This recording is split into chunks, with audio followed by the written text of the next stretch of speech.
Maayong adlaw mga higala. Welcome sa akong vlog. Karong adlaw maghisgot ta og usa ka butang nga makapadasig sa tanan. Ang pagpabilin nga motivated ug paghupot sa atong mga pangandoy.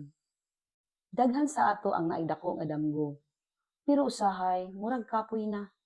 Murag gusto na lang mohunong. Pero dili ta mo surrender. Karon, akong ipahinumdum kaninyo nga kung naay pangandoy, naay paagi. Nganong importante ang pangandoy? Ang pangandoy mao ang gasolina sa atong kinabuhi. Mao ni ang nagahatag nato og rason nga molihok matag adlaw.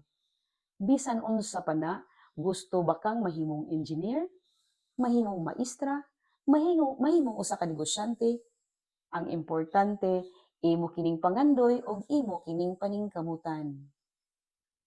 Mga hagit sa pagtuman sa pangandoy, dili malikayan nga moabot ang mga pagsulay. Daghang mga tawo ang moingon nga dili na nimo kaya.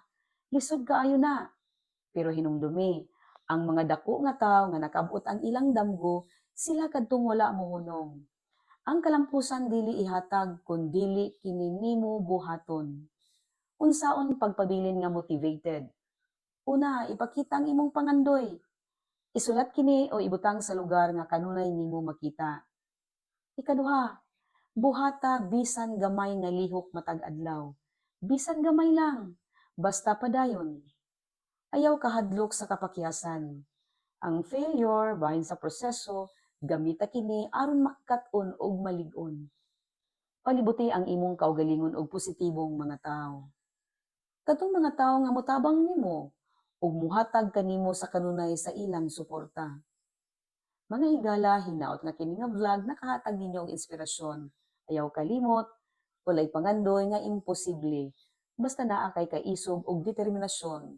Kung gusto nimo og dugang motivational content, ayaw kalimot sa pag-like, subscribe ug share. Kita-kita ta sa sunod nga vlog. Keep dreaming and keep moving forward. Unsa ang imong pangandoy ug unsa ang imong ginabuhat karon aron makabuot kini?